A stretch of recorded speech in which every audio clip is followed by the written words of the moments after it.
Lux presents Hollywood.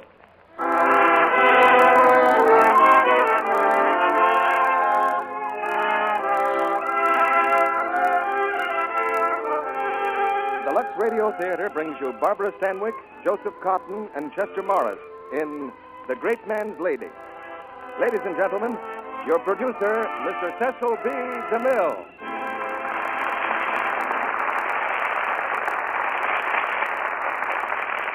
Greetings from Hollywood, ladies and gentlemen.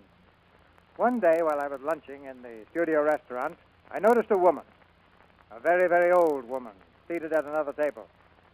I thought I knew most of the players in town, but she was so striking in appearance, I asked my casting director to find out who she was and something about her. I found out very quickly.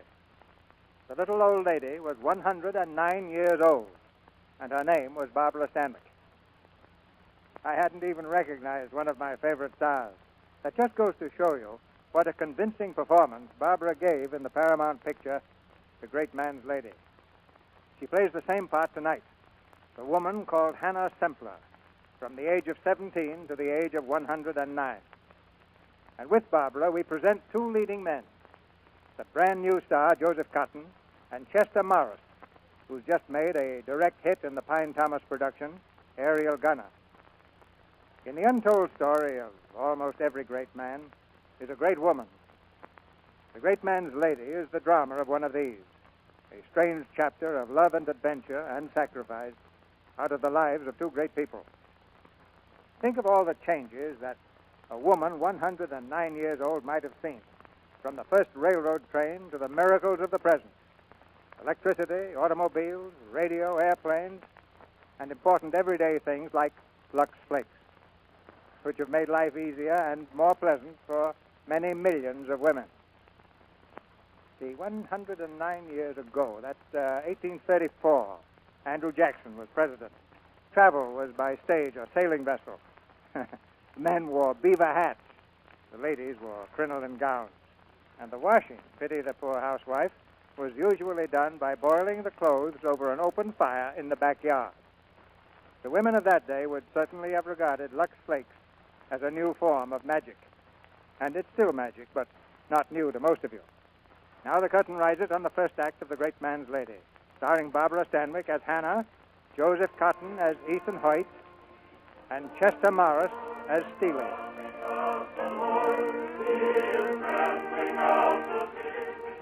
Behind the deeds of every great man, you will always find a woman hidden in the shadows, working with him, striving for him, urging him onward. No man is ever really great without a woman at his side. These are the words of Hannah Hoyt, age 109 years, wife of the long-departed Ethan Hoyt, the great man for whom a great western metropolis was named. On this spring day, in the year 1941, Hoyt City celebrates the memory of its founder. In the park, speeches are made, the band plays, and the people sing. But the Great Man's Lady is not attending the celebration. She's retired behind the drawn blinds of her old house. Here she's lived in peace for the last half-century. Now the quiet is broken by the clamor of the press, reporters from all over the country who invade her parlor. I'm sorry, gentlemen. Come on. We want to see Mrs. Hannah Hoyt or Hannah Sempler or whatever she calls herself. She ain't seeing nobody, sir. Tell her the press is here. I done told her, sir. Well, tell her again. Go on. Here she is. Get a picture, Jerry. Hold it, Mrs. Hoyt. Thank you. Good afternoon, gentlemen. To what do I owe this peculiar honor? One more picture, please. Look this way, Mrs. Hoyt. My name is Hannah Sempler. May I ask why you intrude here? Well, I suppose you know what day this is. Yes, It's Ethan Hoyt Day. The whole city is celebrating. They're unveiling a statue of Senator Hoyt at 4 this afternoon. yes, Will you be there, Mrs. Hoyt? Miss Sempler. Sorry. Do you expect to be there, Miss Sempler? No, Why not? You were his wife, or were you? Wait a minute. Miss Sampler, I'd like to apologize for all of us, for our rudeness in breaking in like Now, this. forget our rudeness. It's the public who's broken in. The public in whose eyes Ethan Hoyt has grown to the size of a national hero. the public, sir. You are the public? Miss Sempler, we come here seeking the answer to a great human enigma, a matter of history. Were you married to Ethan Hoyt? And if not, why did he die in your home? Was his real wife there? If you and he had any children, where are they? You see, Miss Templar, if your claims are true, it'd make him a bigamist. We ask you to prove these claims in the public interest. The public? You weren't the public. The public is made up of millions of private homes like mine. In our homes, we draw inspiration from the memory of our great men, like Senator Hoyt. You want to destroy that memory. You seek nothing but scandal. But you will find none here. I bid you good day. She can't prove a thing because the story's just a pack of lies. She's an old windbag trying to crash the limelight. Oh, stop it. You ought to be ashamed of yourselves. Can't you see she's helpless and all alone? She's a very old lady. Yes, it's true. I am old. Very old. But I've made no claims. I've told no lies. Whatever I know is a matter of my own private history. That is all. Okay, Miss Templar, let's go, Jerry.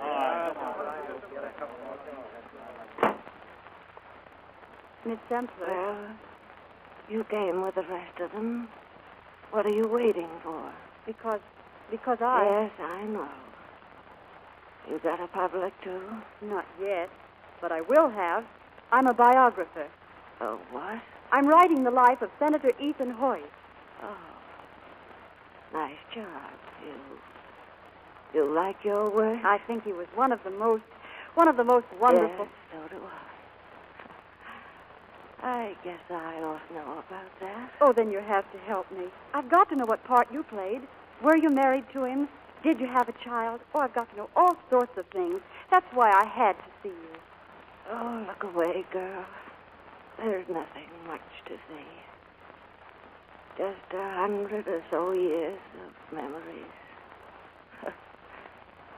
I ought to have been buried years ago.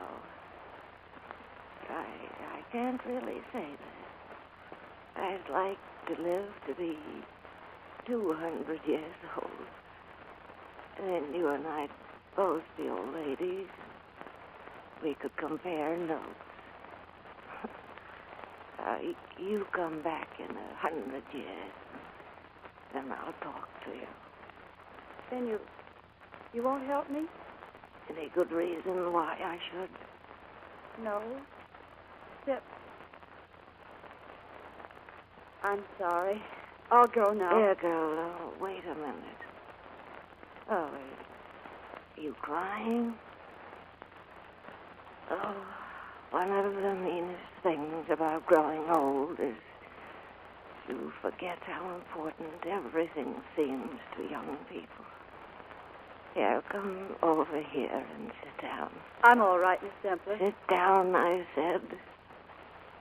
You know, girl, you need more gumption and spirit.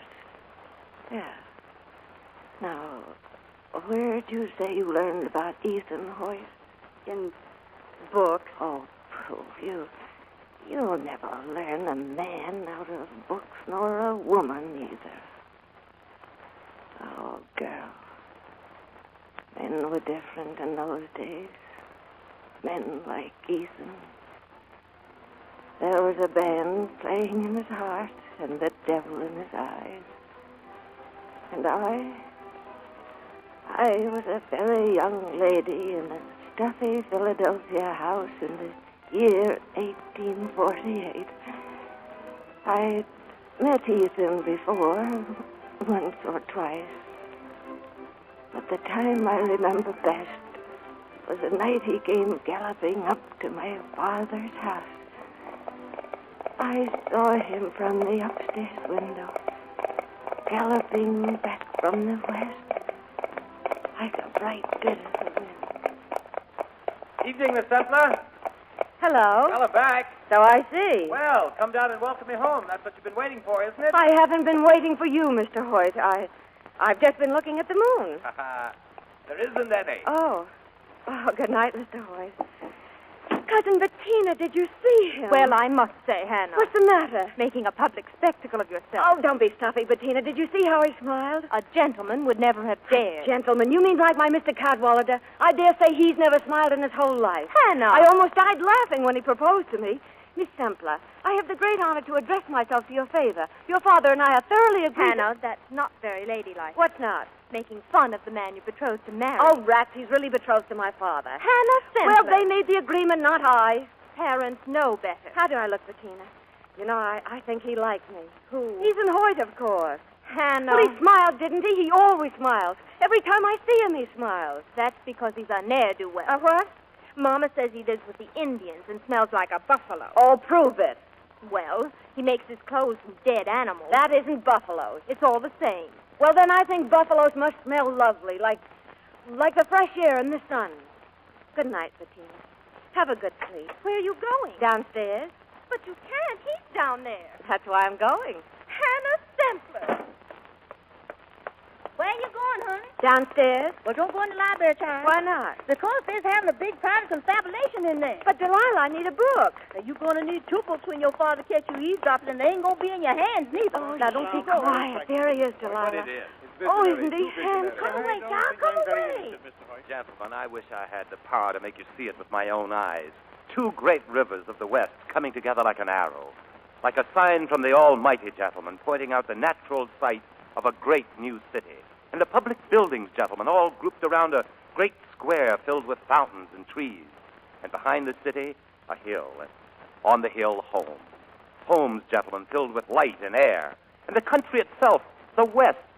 Only I had the power to describe it. A virgin land as lovely as an unexpected smile, as beautiful as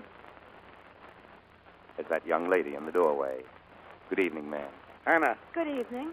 what are you doing down here? Oh, I'm sorry, Father. I thought you might like some brandy. Good evening, Miss Templar. Mr. Cadwallader? Mr. Hoyt, this is my daughter Hannah. Miss Hannah and I have met, sir. Oh, when? Well, the last time I was here. Oh. My daughter is betrothed to Mr. Cadwallader. Oh, I see. Well, your health, Miss Hannah. I'm sure you'll be very happy. Oh, thank you. You may leave, Hannah. Yes, Father. You were saying, Mr. Hoyt? Oh, the truth of the matter is, Mr. Templar, I need your help. Money and supplies. I came to you because, well... Because no other business firm would carry your risk. Because you knew my father, Mr. Templar. Yes, and have respect for his judgment. He was a man of great vision, sir. Exactly. Enough vision to say no to a venture like this. Exactly. You mean that... I mean no. But there's talk of a railroad. Don't you wild men realize what you're doing? Talk of expanding the country. The country is large enough as it is. Large enough, I agree. Yes, well, you listen to me, Mr. Templar. You too, Mr. Cadwallader. This country's going to be bigger, a whale of a lot bigger. There's 2,000 miles of America out beyond the Mississippi, land and riches beyond belief. But it's not going to belong to men like you, men who won't take a risk. It's going to belong to men who aren't afraid, men with luck in one hand and risk in the other. Oh, you're so right. You're so absolutely right. Hannah, I told you to... Excuse me, gentlemen. But, Father, I... Come upstairs at once, miss. Well, what was that he picked up on the way out? I believe it was a switch, sir. A switch? You really think he's... Huh? I do indeed. You really believe in that sort of thing? She's a very headstrong young girl, Mr. Hoyt. Oh. I suppose after you're married, you really intend to... Oh, yes. It helps maintain the home. Oh, I see. Of course, out where I come from, a woman is... You have women out west? Oh, yes. Some. Yes, but mostly Indian squaws, I presume. Mostly. Only the Indians have that. I've heard otherwise. Well, don't let me influence you. Exactly. I suppose that you... I spend most of my time with cattle. But the women, I suppose We rope them. What? Rope them, Mr. Cadwallader, and brand them with hot irons and hang them on forked sticks over a hot fire. Oh, you're joking. Women? Cattle, Mr. Cadwallader. Oh, I thought we were talking about women. Women? Why, if we had women like you have back here, we'd treat them like queens. Sorry, gentlemen. Mr. Hoyt, I'd ask you to remain for supper only. I understand. Now, just one thing more. About the matter of risk. I don't want you to go away with the wrong impression. We take risks every day. All right, this very year it's a fair risk, as we'll make only 10% profit instead of 12. Exactly. All right, gentlemen, I think you've both lost something. My odds are all or nothing. Good night.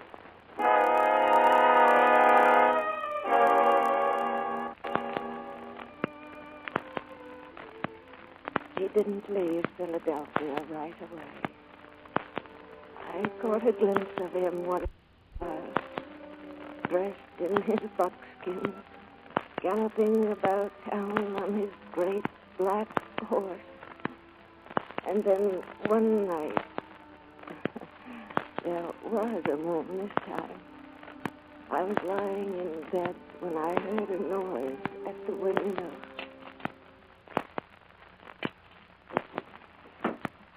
Who is it? Hello. Oh, what do you mean by... Go away. In the morning. For goodness sake, will you I please... mean, I'm going for good. Oh, Come down. I want to say goodbye to you. I can't. You'll wake everyone up. You don't Father... come down, I'll wake the dead. Are you crazy? Yeah. I believe you are. Coming down? Of course not. I can't. Come up No, here. no, wait. Oh, wait till I get dressed. I'll come down.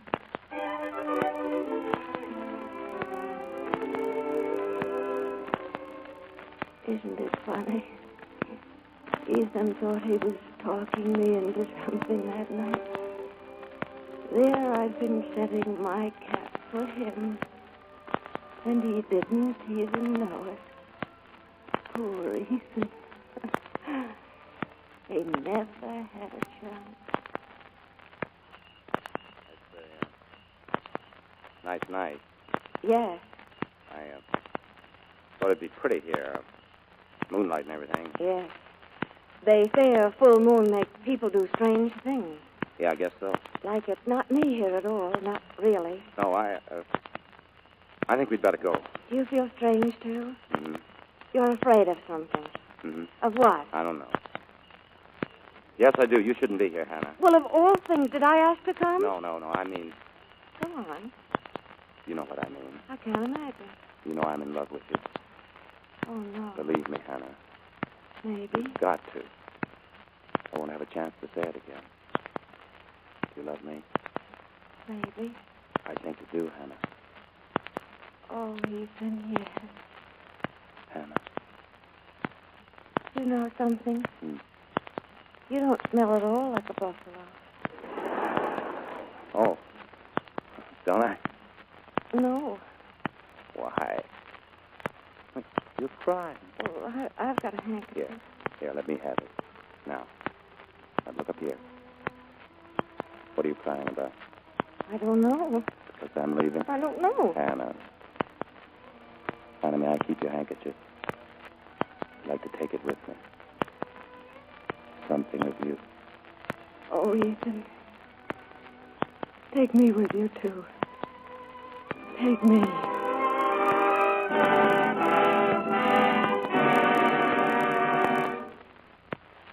Yes. I ran away with him that night. And we joined the wagon train on the west bank of the Ohio. We were married out in the middle of the prairie land with the wagon train passing by. And a storm gathering overhead.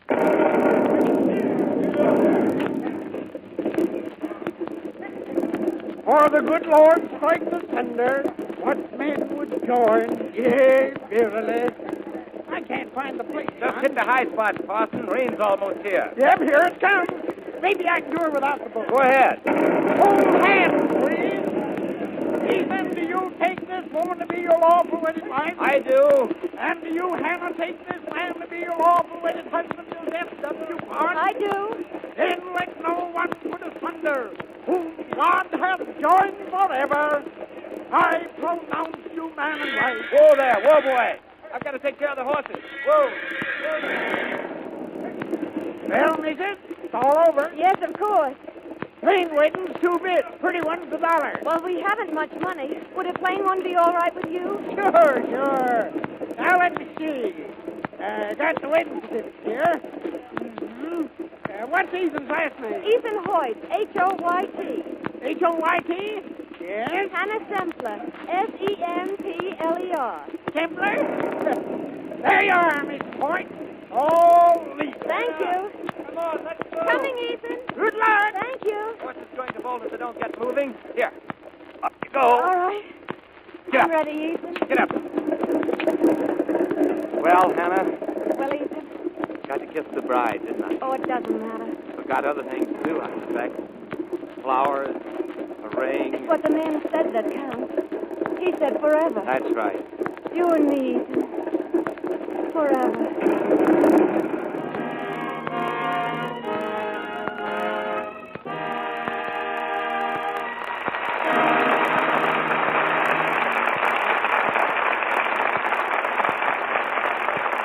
In a few moments, Mr. DeMille presents Barbara Stanwyck, Joseph Cotton, and Chester Morris in the second act of The Great Man's Lady.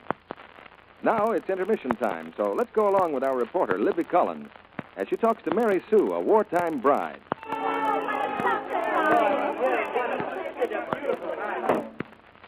Oh, phew. What a whirl. Oh, your dress is a dream, Mary Sue. Thank you. It's cotton. I chose it especially so I can wear it summer evening. It'll pack beautifully, too. Talk about packing. Let me show you my trunk. My goodness, what are all these things? My home, if you please. Everything I need to dress up one room. Let's see. Colored table linens. Aren't they pretty? And here are curtains. Even a couch cover and pillow covers. And a string rug. And all these other things. See? Why, you can have a home anywhere. Well, that's what I want, with Bill and me on the move all the time. And I can always keep everything spick and span, too, because all these things are Luxable. That's right, Mary Sue. Lux makes living out of a trunk or a suitcase a lot easier. You don't have to take so much with you when you can freshen things so easily. And your things will stay bright and new-looking longer when you stick to gentle, new, improved Lux for their care. It's the mildest, gentlest Lux ever made. Super safe, not only for pretty dresses like Mary Sue's, but for your colored linens and curtains, all your household washables. Lux things last longer. Yes, Lux things last longer, and Lux lasts longer, too. Gives you richer suds, thrifty suds that do more work than ever. Get new improved Lux Flakes tomorrow. It comes in the same blue box you know so well. But now, it's better than ever. New improved Lux Flakes. Now, our producer, Mr. DeMille. Act 2 of The Great Man's Lady, starring Barbara Stanwyck as Hannah, Joseph Cotton as Ethan Hoyt, and Chester Morris as Steely.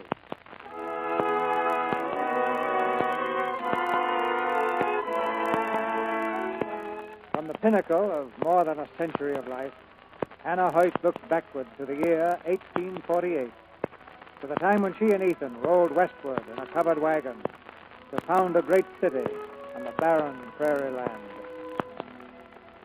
Most of the wagons were going through to California for gold. But we left them at Fort Scott and turned off on the trail for Hoyt City. Whoa there. Ethan, are we going to stop here? Well, looks like a good place to camp for the night. Well, can't we go on? There's a riverbed just ahead of here. Don't want to risk a flash flood during the night. No, I mean all the way on to Hoyt City. It's only 6 more miles. Well, look, Hannah, there's something I've got to tell you. Won't it wait? No. I mean, you take the morning. Things look brighter. What thing? Well, Hoyt City. Oh, don't worry about that. The way I feel right now, Hoyt City will look like Philadelphia almost. Well, that's what I mean. You mean it won't? Well, not exactly. Oh, I don't expect it to. But just imagine, a real bed to sleep in, people, lights, hot water, and clean clothes. I know, Hannah. A home on the hill overlooking the city. A public square filled with fountains and trees. What kind of trees, Ethan? Well, oh, no, don't tell me. I like surprises. Oh. Well, that's fine.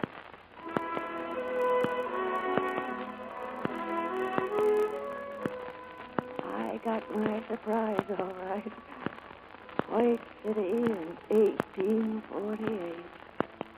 One street ankle deep in mud, and a series of ramshackle wooden buildings.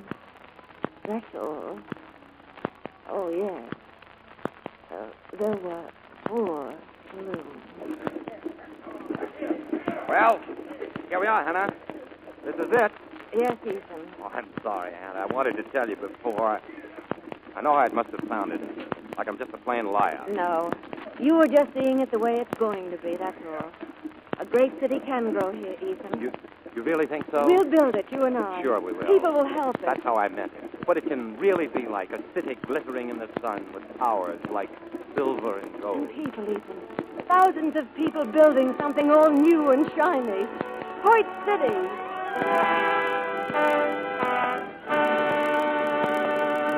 I tell you, Hoyt, your city is nothing but a jumping-off point for the gold fields. You ought to see that. You've been here a whole year now. Where's the building that we're going to start? Where's all the people? Mr. Frisbee, if the railroad came here, we'd... My dear Mr. Hoyt, railroads cost money. So far, you haven't been able to raise a penny. You mean you won't put it up either? Is that it? Well, now, I didn't say that. I've come all the way from the east to look this thing over. I don't enjoy wasting my time, Mr. Hoyt. All right, what do you want? I want Hoyt City, a fair share of it, say 3/4 of the land. You can't, it's mine. Sit down, Mr. Hoyt. You're in no position to argue. Now, what's that, Indians? No, my wife. Rabbits again for dinner.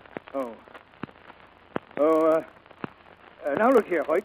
I brought all the papers. You just put your signature here and you'll get your railroad. My wife won't listen to it. Your wife? What's she got to do with it? She owns half. Then get her to see it our way. It's to her own advantage. You see, Hoyt, I happen to know her father. Fine man. Fine Philadelphia home. What'd she be coming out here? A crack shot, among other things. And she deserves better. Give her back what she has. A real home, clothes, social position. You don't want her to turn into one of these prairie women, do you? Evening. Oh, Hannah, this is Mr. Frisbee, my wife. Good evening. Howdy, Mr. Frisbee. I gotta clean these here rabbits, Ethan. Hannah, Mr. Frisbee wants you to sign this paper. Let the rabbits wait. This is important. Nothing ain't important as victuals, Ethan. Hannah, stop this foolishness. It's just a matter of your signature, Mrs. Hoyt. The land transfer, Hannah. You mean you want me to sign it, Ethan? Yes. But I forgot how to write. Mrs. Hoyt. I'm a prairie woman, Mr. Frisbee. Is this here the paper? That's right. It's the... Mrs. Hoyt, you're tearing up the agreement, are you? Now get out. Look get here. out, scat. Mrs. Go Hoyt. on, you miserable little sneaky little... You rabbit. Well, I suppose that settles. Oh, I don't think your Mr. Frisbee will bother us for a while anyway. He won't build the railroad either. Ethan, you mean you really wanted me to sign it? Not a matter of what we want. It's a matter of fact. White City is a failure. I can't believe it, Ethan. Look at it, I Hannah. can't believe that you can change like this, give up so easily. Not me. Here, I'll show you. Look at your hands. A year ago, they didn't look like that. But I don't mind. I wanted to fill them with diamonds and gold. You will. Ethan, I had a dream.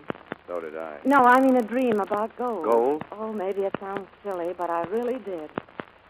A misty sort of dream about a mountain of gold. A black mountain with a sunny peak like a beckoning finger in the sky. Seemed to be California. You mean you want to go? Tomorrow. Hannah. And we'll come back, Ethan. With our pockets bulging, gold flowers for your hair. We'll come back to Hoyt City to finish what we've begun.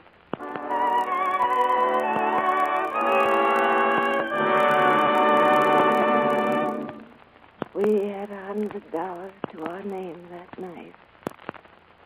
We needed 1,000. Ethan went down into town to see how much he could raise.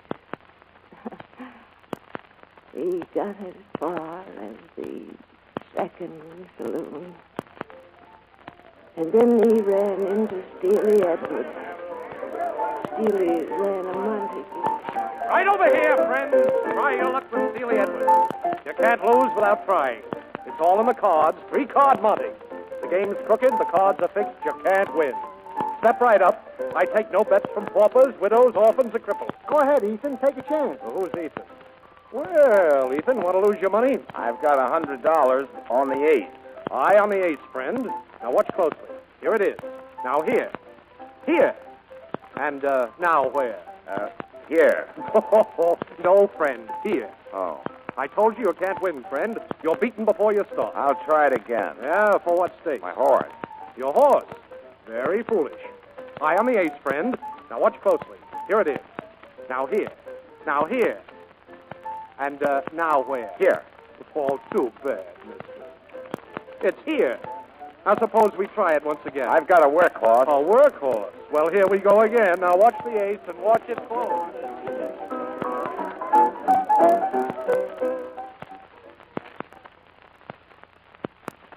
I guess you took that fella for about everything he had, Steely. Did you go up and collect those horses? Yep, got the rest of the stuff, too. I'll check it off against the list. 2 horses. 2 horses. 2 cows. That's right.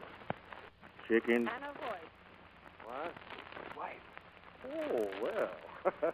I wasn't counting on you, madam, but I assure you, after I get the animals bedded down for I the didn't night... come here to talk nonsense, Miss Edwards. You better be careful. You know that gun might go off. Yes, it might. You're a very frightening young lady. I want everything you took from my husband. I want it all back. Well, naturally. But that's contrary to the sport. Sport? You call it sport to cheat a man, to take advantage Oh, when no. He was only slightly, madam. Besides, he enjoyed losing. You know, that's what Monty is for, to give enjoyment to the working man. I want everything he lost. Would you really shoot? Try, miss. No, sir. Oh, madam, you're welcome to the livestock, but as for the money, I don't see your viewpoint. I want that, too. We need it. Oh, so do I. I'll tell you what. I won't give you the money back, but I'll play you for it. Against what? Against, what have you got to offer? Nothing. Oh, don't be so modest. You know, a pretty woman always has something to offer. Let's say a kiss, shall we? If you think you... Otherwise, you'll have to shoot me. Very unprofitable. Well? All right. But I'll shuffle the cards. Certainly. Your deal, madam. Well, I got everything back. Of course, Tilly let me win. And then Ethan and I went to California. For 8 wonderful, terrible years, we wandered up and down the Pacific coast. Wonderful times when Ethan and I were together. Terrible times when he was away. And every time he came home, there was Tilly Edwards. Yes. He tagged along after me for 8 years. I can't say I minded much. There was something wonderful about stealing. But that's as far as it went. I loved Ethan too much. Come on, Hannah, get your hat.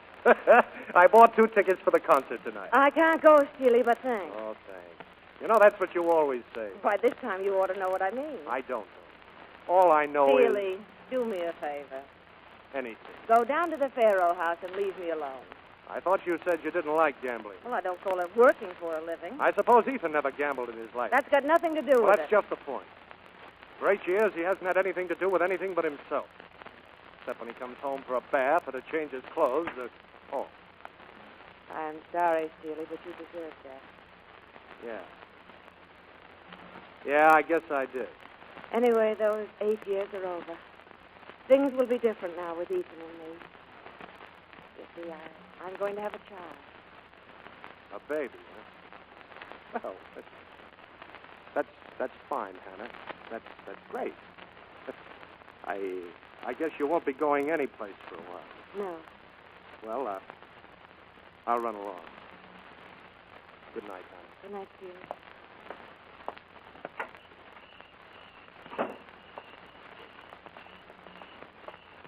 Leaving, Edward? Who's that?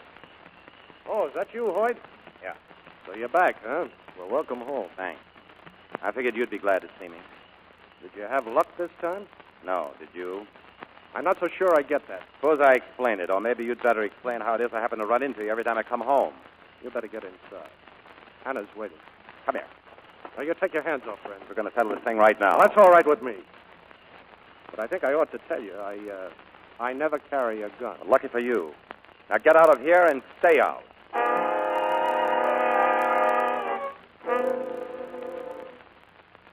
Some more coffee, Ethan?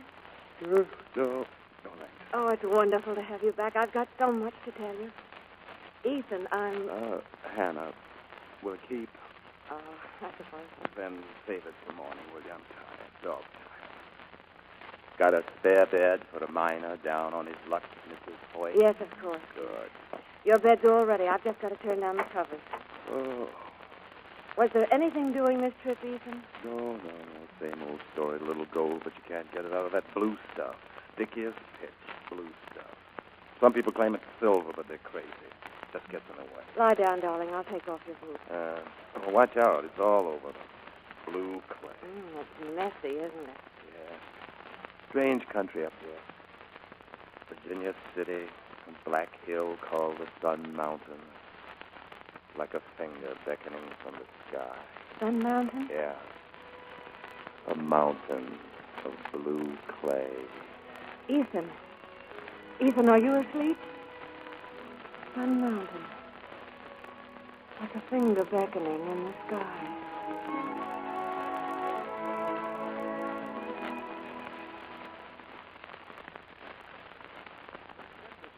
My husband, it was on his boots. I thought I'd take a chance and have it assayed right away. That was no chance. This stuff is silver. Silver? Literally solid. It'll run $5,000 to the ton.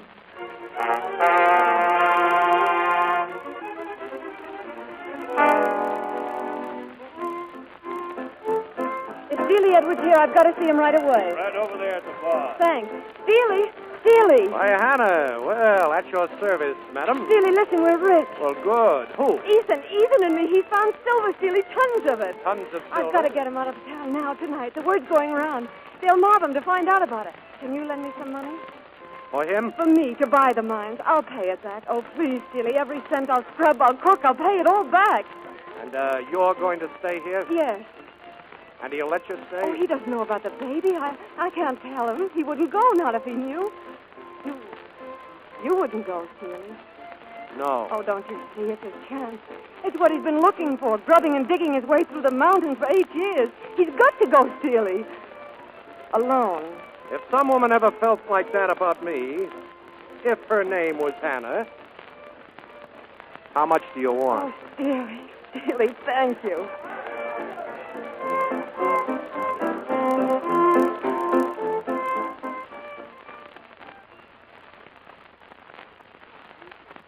Ethan, wake up. Huh? Ethan, listen. What is it? What's the matter? Get dressed quick. The whole town's on its way here. You've got to get out. What? Silver, that blue stuff on your boots. Silver? Solid silver. Here, put them on quick. They'll be here any minute. Go out the back way. Here, take this. What is it? Money to buy the mine. Money to buy... Where'd you get it? Oh, hurry, Ethan. Don't stop to argue. Where did you get it? Steely Edwards. Yeah. That's what I thought. You're coming with me, Hannah. No. Why not? I can't. Why not? I can't tell you, Ethan. You can't tell me. Well, maybe I can guess. Look at me. Yes, Ethan. You can't tell me. No. Then I know. Oh, Ethan, please. Well? You can't go like this thinking what you do. What else am I to think? What else? Ethan, they're here. You have to go. All right. Tell Edwards he'll have his money inside a week. Oh, no, you can't come back in a week. You'll have to stay. I'll send the money. I'm not coming back myself at all. Goodbye, Hannah. Ethan! Goodbye, Ethan. Good luck.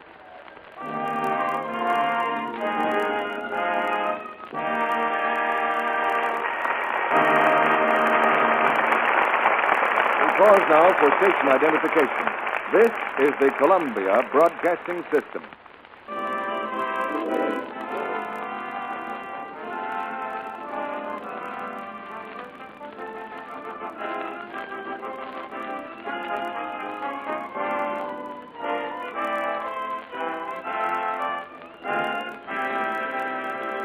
Before Mr. DeMille presents Act 3 of The Great Man's Lady, starring Barbara Stanwyck, Joseph Cotton, and Chester Morris, here's another round of our conservation quiz. Questions on how to help clothes last longer by caring for them correctly. Here's our first contestant, Sally, Mrs. William Johnson of North Hollywood.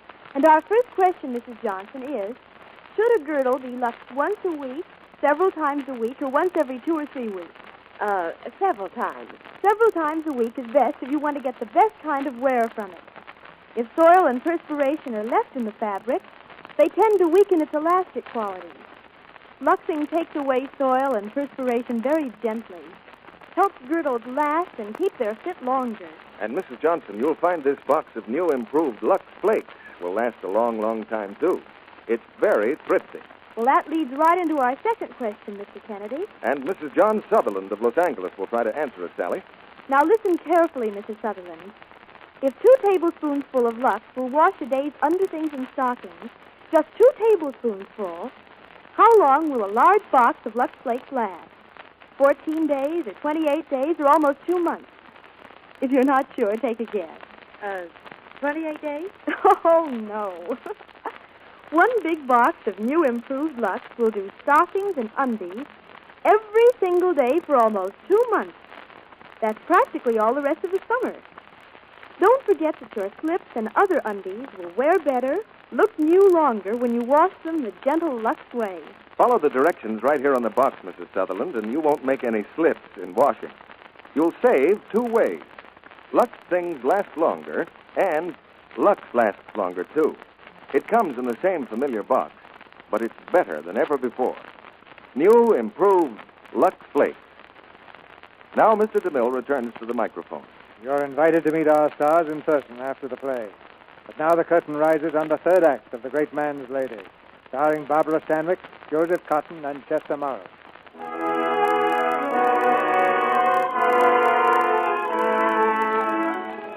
Hannah Hoyt has paused in her story, dreaming of the past, her eyes closed as if in sleep. The girl reporter waits for a moment, then gently touches the old lady's hand. Mrs. Hoyt. I'm not asleep, girl. Mrs. Hoyt, the baby, was it ever born? Oh, yes. Yes, indeed. Young Ethan was born in November of 1858. He was just 2, the year of the Sacramento flood. The flood? You were in that? Yes, we all were. The people started to desert the town one night in December.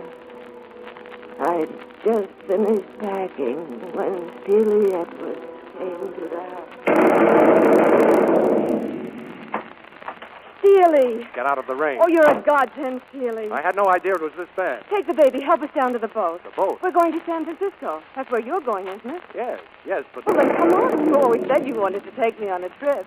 If you wait any longer, it'll be too late. It's been too late ever since I met you the first time, Hannah. What do you mean?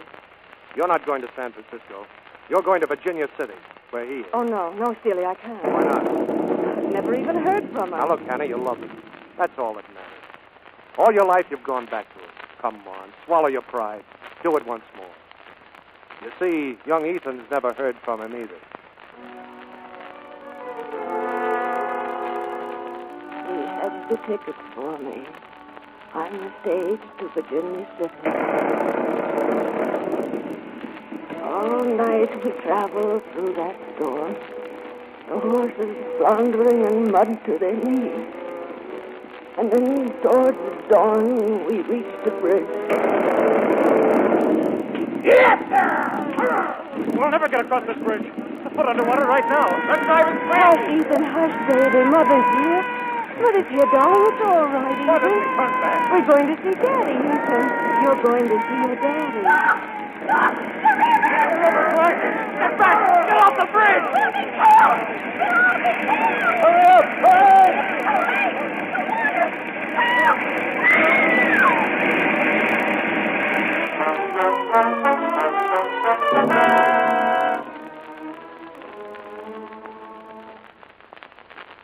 If my son were alive today, he'd be 83 years old. He died that morning in the flood. There was no use in going on to Virginia City. Ethan had heard about the child, and he thought I was dead, too. A year later, I found out that Ethan had married again. I know now what you meant when you said, come back in 100 years. 100 years of greatness and heartbreak, of sorrow.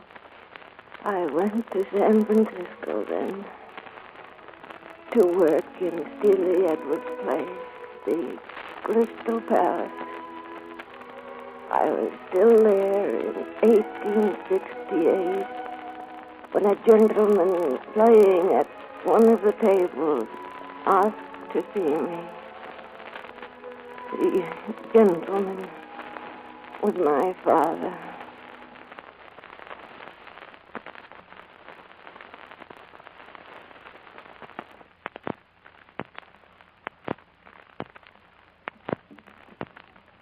It's Steely's office. Hannah? I'm so glad to see you, Father. I thought of you Stop it, Hannah. I came here with a business proposition, nothing more. Oh, what? Everyone thinks you're dead. So did I until today. I want you to remain dead, legally. I don't know what you mean, Father. You still call yourself Hannah Hoyt. Yes, I'm married to Ethan. But he's married to J.B. Dawson's daughter back in White City. He has a fine reputation, a fine home, a son. A son? Hannah, I want you to change your name and go away, far away somewhere. I'll make it worth your while. It means everything to me, everything. And if you don't do it for me, do it for Ethan. He's in trouble enough now, and the least breath of scandal would ruin him. Dawson and I need him in Congress. He's running against a hothead from White City, a dreamer who thinks that building White City is more important than building a railroad. Why, great Scott, if Ethan's not elected, I hate to think what it would mean for all of us. Please go. What? Please go, Father. For the last time, Hannah. please go. Well, very well, Hannah. The house wins, gentlemen. The house always wins. Place your bets, please. Steely, I want to speak to you. What's the matter? I'm going back to Hoyt City. No more bets, gentlemen. Is it Ethan? Yes, he's in trouble. He needs me. Double, gentlemen. The game is against you. Better luck next time. Better luck yourself, Steely Edwards. Yeah. Thanks. Goodbye, Hannah. Goodbye.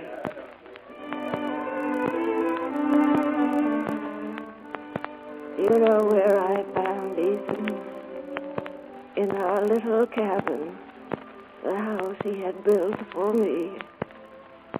He had come back to our home to be alone and think.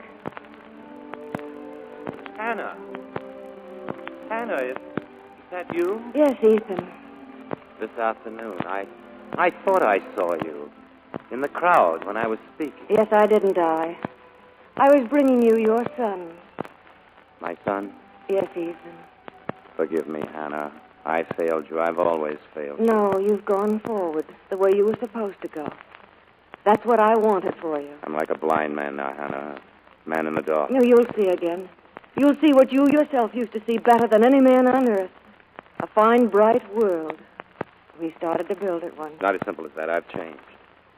I came back here alone and tried to build what we dreamed together, you and I. It was no good, Hannah. The heart was gone out of me. I took the easy way just like I've always done. Except when you've been around to keep me straight. And now you're in trouble. I'm in just as deep as the rest of them, corrupting judges and legislators to get what we want. Money is the great power, Hannah, and my money is tied up with the railroad. If I fight the politicians now, I'll be fighting myself. But that's right. That's what you must do. You've got to help me, Hannah. I can't do it alone. You're not alone. You have a family. Yes. As you too, Hannah. No, I'm all mixed. No, you're not. I've divorced you. When? Before I came here. Or not because I don't love you. I always will. But because our marriage was the only weapon they could use against you. I won't let you do You've this, got Hannah. to. And you've got to work for all the things we dreamed together. Speak for the truth and fight for it. Speak for all the people to hear. Help them to build something fine and free.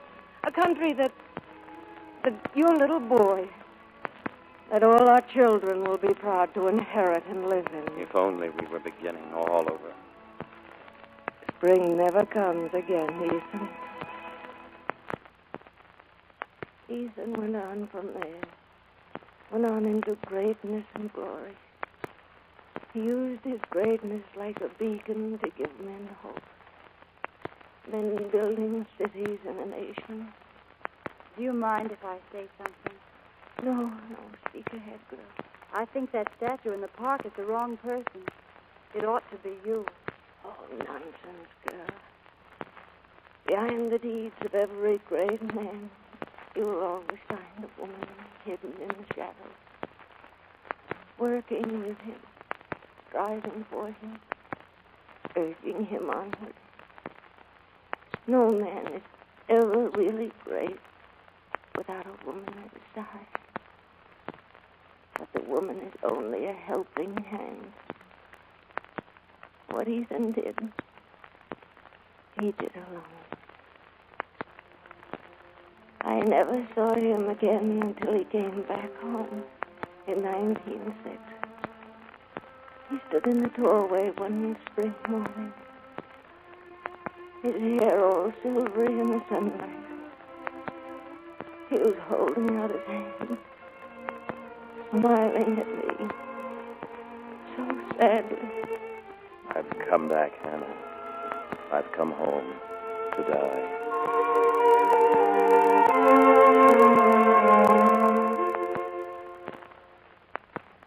The people heard he was there in my house.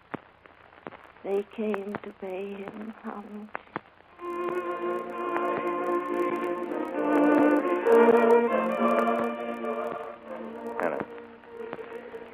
Hannah, I do. All right? You did did just fine, Ethan, fine. You gave me the strength and the courage. But you did it alone, Ethan. All alone. No, Hannah. You were with me every step of the way. I wanted you to be proud of me. I am proud of you, Ethan. Prouder than a cat with a dozen of kittens. Hannah. Yes, Ethan. Come closer. Yes. Closer. I want to tell you. I'm in love with you, Hannah. You must believe me. I won't have a chance to say it again. Yes, Ethan. Yes.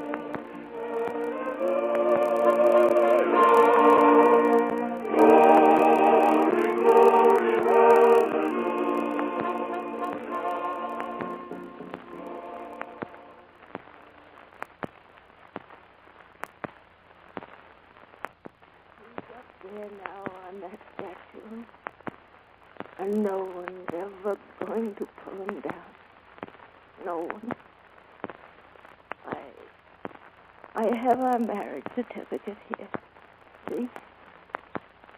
On the 20th of March, 1848, Ethan Hoyt and Hannah Simpler united in the holy bond.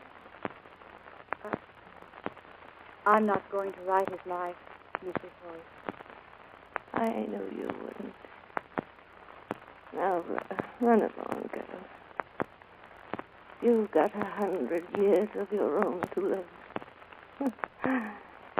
If you can take it. Goodbye. Goodbye, girl.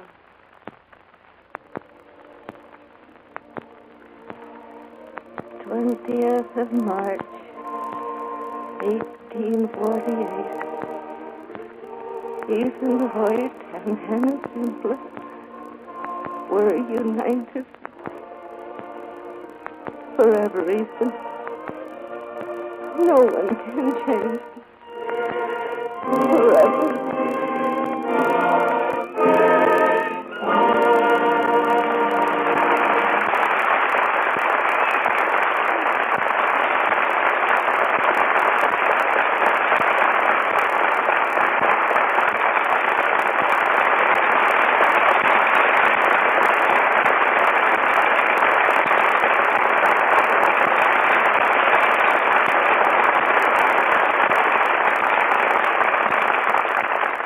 Our stars will be back for a curtain call in just a moment. Tonight, in North Africa, in the South Pacific, the Aleutians, all over the globe, Americans are fighting. If by doing one small thing here at home, you could send them more ammunition, more medical supplies, would you do it? Are you doing it? The thing I mean isn't exciting. It isn't glamorous, but it is important. It's collecting waste fats and greases from your kitchen and turning them in for salvage.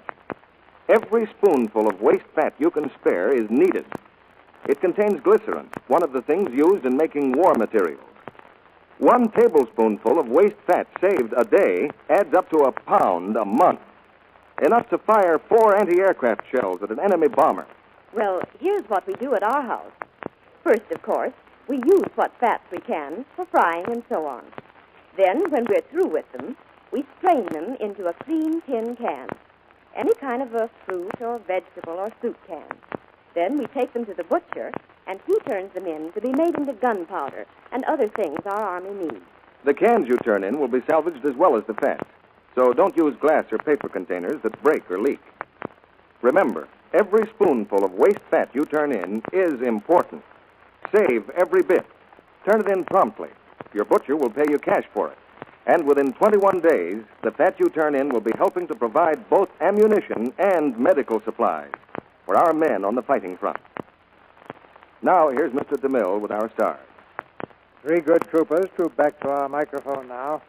As curtain call time comes for Barbara Stanwyck, Joseph Cotton, and Chester Morris.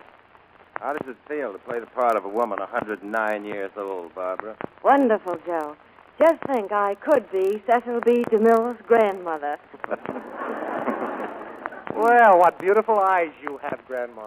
The better to see that Stevie is blushing. I'm just sunburned. See, Barbara, when the tip of my head gets sunburned, it's rather obvious. Things like that could break up a whole play, Mr. DeMille. I remember a story my father once told me about an actor who was playing a very tragic scene on the stage about 50 years ago. The audience was weeping copiously, including a small boy with long golden curls who watched the play from the wings. But in addition to crying, the boy was eating taffy, and the tears and the taffy were running down his face together. And just as the star said goodbye forever to his leading lady, he saw the tears and the taffy, and he couldn't stand it. He giggled right in the leading lady's face. Who is the actor, Chester? It was my father, William Morris. And a great artist, too. I wonder whatever happened to the kid with the long curls. Well, I don't know, Joe. I think he went into pictures or something. His name was Cecil DeMille. And he had long curls? Are you kidding?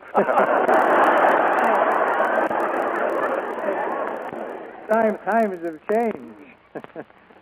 You know, Barbara, a lovely lady who was actually in that scene is here in our theater audience tonight. Chester's mother, Mrs. William Morris. Oh, I wonder if she recognizes you, C.B.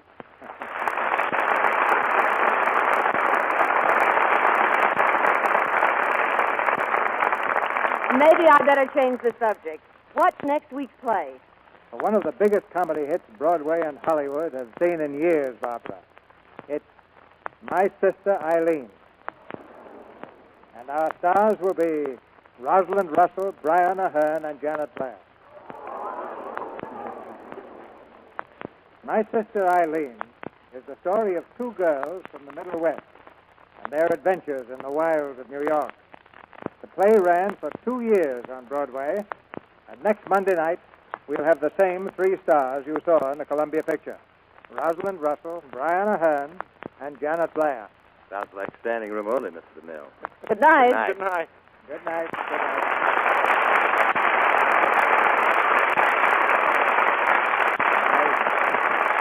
I hope you all live to be 109. Ladies and gentlemen, the Lux Radio Theater has again been named as radio's best dramatic program in Movie Radio Guide's annual poll of listeners. To you, our audience, who gave us this honor, and to the editors of Movie Radio Guide, we send our thanks and a promise. A promise that the Lux Radio Theater will continue on the same standards that won this distinction.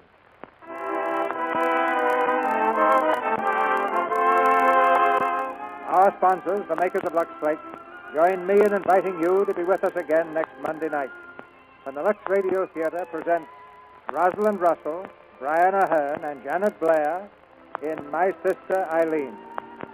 This is Cecil B. DeMille saying good night to you from Hollywood.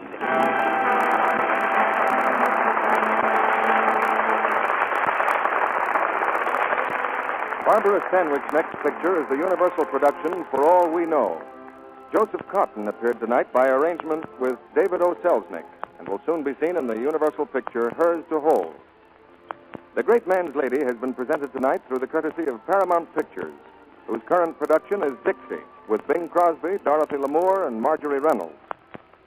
Heard in tonight's play were Fay McKenzie, Norman Field, Catherine Wiley, Roland Drew, Ruby Dandridge, Charles Calvert, Ernestine Wade, Leo Cleary, Fred Mackay, Charles Seal, Robert McKenzie, and Leon Ledoux. Our music was directed by Louis Silvers. And this is your announcer, John M. Kennedy, reminding you to tune in next Monday night to hear Rosalind Russell, Brian Aherne, and Janet Blair in My Sister Eileen. Folks, if you're not taking vitamins, summer's a good time to start. And here's your chance to start absolutely free. Just send your name and address to this station for your free sample of Vims. Vims are the amazing vitamin mineral tablets that give you all the essential vitamins and all the minerals commonly lacking. Remember, for your free sample, send your name and address to this station. Ask for your free Vims. Offer good in USA only. This is the Columbia Broadcasting System.